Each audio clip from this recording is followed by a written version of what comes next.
Si quelqu'un est en Christ, il est une nouvelle création. Les anciennes choses sont passées. Comme nous venons de le chanter, c'est notre histoire. Là où nous étions, ce qui s'est fait, ce qui s'est passé pour nous, ce qui a été accompli pour toi et pour moi, pour que tu sois appelé chrétien, pour que je sois appelé chrétien, ou encore enfant de Dieu. Quand on dit enfant de Dieu, c'est la même chose que chrétien, ou encore nouvelle création. Il peut y avoir beaucoup d'appellations. Souvent, beaucoup de personnes pensent que comme ils sont devenus chrétiens là, bon, en tout cas ils sont rentrés dans une religion. Bon voilà, ils vont chercher à se conformer maintenant à la religion. Mais ils ne savent pas comment est-ce qu'ils sont devenus chrétiens. Comme j'ai l'habitude de dire ici, ma grand-mère dit que beaucoup de chrétiens sont entrés par les fenêtres de la vie chrétienne. Ils ne sont pas entrés par les portes. Pour entrer dans une maison, la bonne manière, c'est d'entrer par la porte. Mais quand quelqu'un entre par les fenêtres, ou encore par une autre ouverture quelconque de la maison, différent quand même de la porte, si quelqu'un entre par là, ce dernier-là, c'est qu'il n'est pas une bonne personne. Même vous-même imaginez, quelqu'un qui va entrer par les fenêtres, ça veut dire que la personne est en train de se cacher. Parce que la personne sait, si elle passe par la porte là, même généralement ce sont les enfants qui font ça. Vous se cachez des parents, parce qu'on t'a dit de ne pas sortir, tu es sorti, et maintenant tu viens, tu fais à la fenêtre, ouvre la fenêtre. Oh, tu ouvres la fenêtre, tu sautes, tu rentres. C'est pas bien. Comme tu sais, c'est pas bien. Donc, dans la vie chrétienne aussi, là, si tu passes pas par la porte, c'est-à-dire la bonne voie, la bonne manière de faire les choses, la vie chrétienne là, ne sera pas stable. Ça sera pas stable. Il y a des choses là qui vont chambouler renverser ta foi. Il y a des choses qui vont secouer ta foi. Il y a des événements, des épreuves, des tentations. Il faut secouer ta foi. Si tu ne fais pas attention, ta foi ne va pas tenir.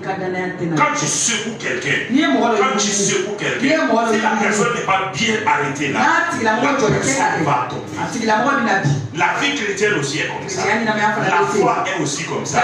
Les épreuves de la vie, les épreuves de la vie, les tentations, les difficultés, les mauvaises nouvelles, la maladie, les œuvres méchantes, des sorcelleries ou bien d'envoûtement, la maladie et toutes ces choses-là, quand ces choses viennent contre ta vie, si ta vie chrétienne n'est pas bien arrêtée, si tu n'es pas entré par la porte de la vie chrétienne, ta vie chrétienne ne va pas tenir. Ta vie chrétienne là, ça va, c'est là. Mais si quelqu'un a une vie chrétienne bien établie, c'est-à-dire il sait comment il est devenu enfant de Dieu,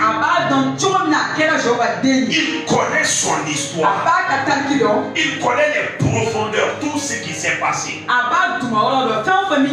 et que la personne a cru en cela, la personne a accepté cela, la personne dit c'est la vérité, la personne dit je connais cela. Et la personne peut témoigner même aux autres.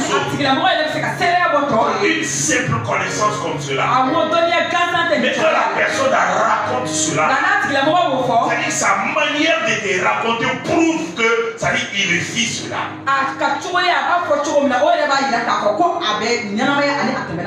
Quand il te parle de ça, tellement cela est en lui, tellement cela l'a rempli. Il a accepté, il croit en cela.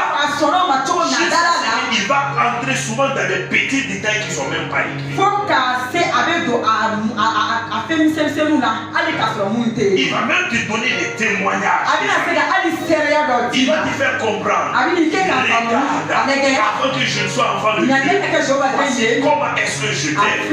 J'étais colérique, je m'énervais facilement. Mais depuis que je suis entré dans ma vie, depuis que j'ai compris que Jésus lui aussi, il pouvait s'énerver parce que les gens se sont moqués de lui, parce que les gens réellement l'ont maltraité.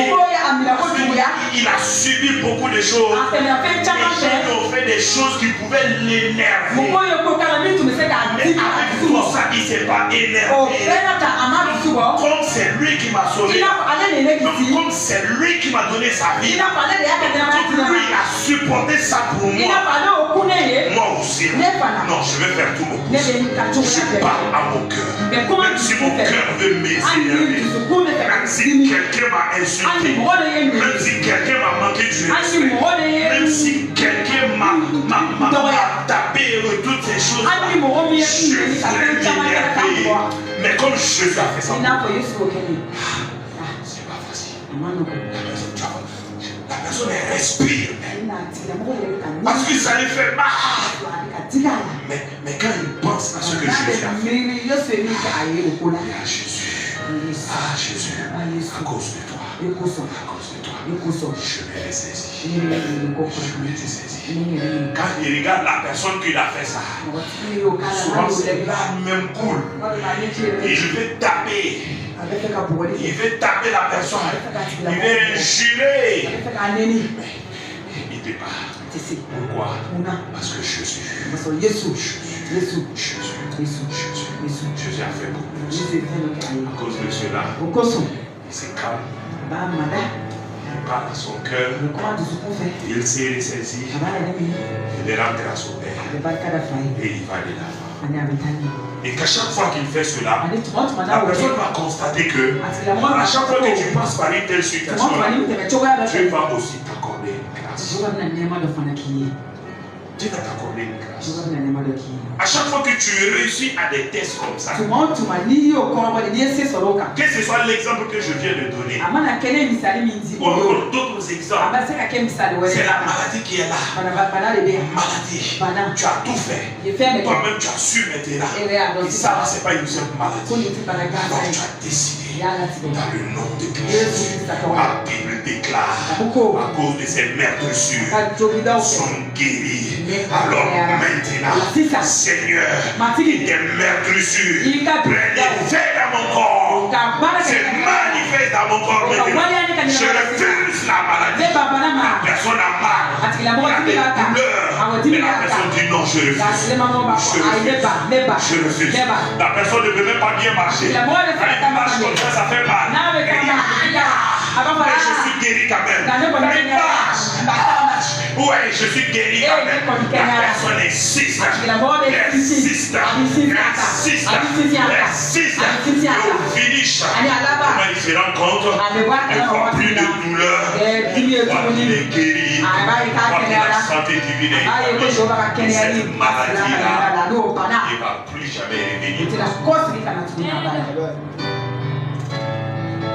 Si tu sais qui est en toi, qui est avec toi, qui vit en toi, la Bible déclare, si quelqu'un est en Christ, si quelqu'un est en Christ, il est une nouvelle création. Ça veut dire quoi? Si tu es en Christ, si tu étais un être humain simple, ça veut dire que ta vie a pris autour. On dit tu es devenu une nouvelle création. Si tu es en Christ, tu es devenu, tu es maintenant une nouvelle création. Ça veut dire tu es un nouveau type de personne. Quand tu es créé Adam et Ève dans le jardin, Genèse 1:26 là-bas. Il dit Dieu les créa à son image, à sa ressemblance.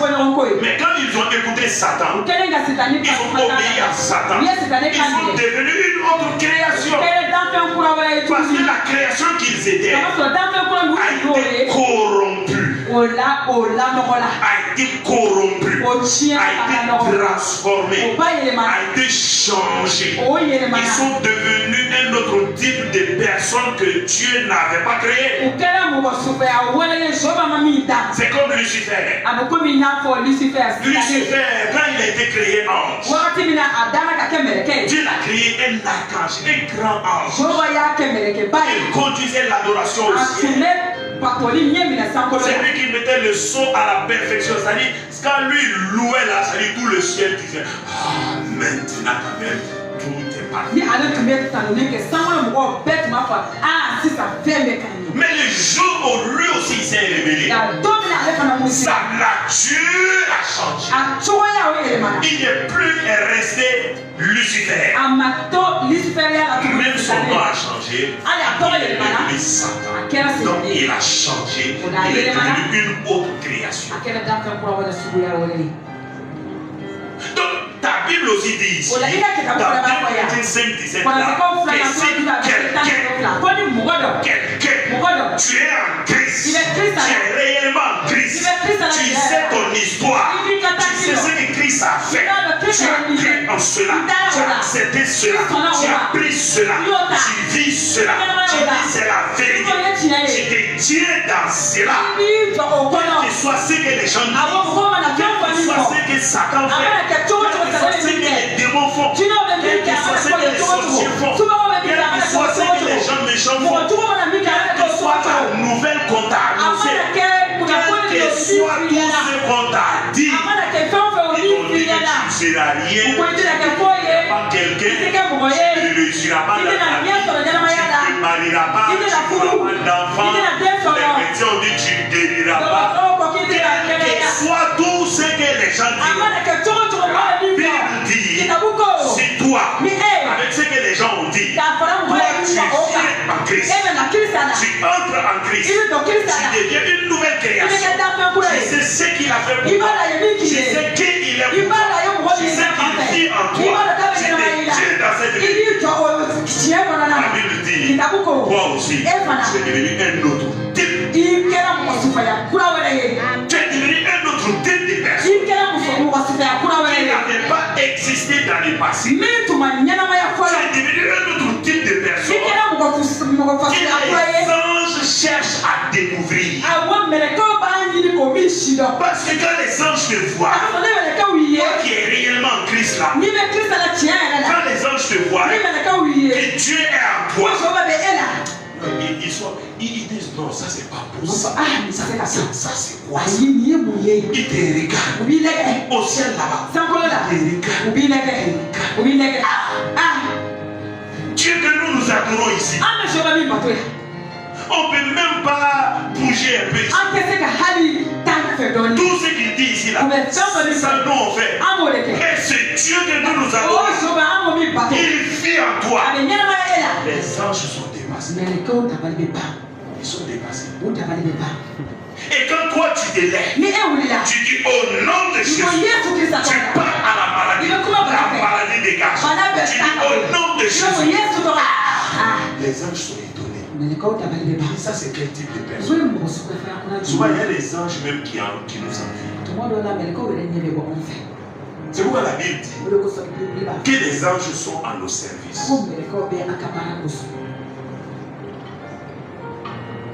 Si tu es réellement une nouvelle création, les anges sont à ton service. Si tu es une nouvelle création, la Bible déclare que tu es devenu un autre type de personne qui n'avait jamais existé. C'est pourquoi Satan, il est jaloux de toi. C'est pourquoi les démons, ils ne veulent pas te laisser tranquille. C'est pourquoi les difficultés de la vie là ne veulent pas te laisser. Parce qu'ils voient le privilège que Dieu t'a accordé. toi. Quand toi tu parles, c'est Dieu qui parle. Quand toi tu bouges, c'est Dieu qui bouge. Quand toi, ils sont étonnés. Même les créatures, les créatures, ils sont étonnés. C'est pourquoi Daniel, même s'il n'était même pas une nouvelle création, mais comme il était en connexion avec Dieu, quand on l'a jeté dans le trou de lion, les lions ont regardé Daniel. Ils ont vu le lion de la tribu de Juda. Ils ont vu le lion des lions en Daniel. Quand ils ont vu seulement là, ils sont retournés. Non, chef, on ne touche pas ici. On ne te touche pas ici. Ils n'ont pas touché Daniel.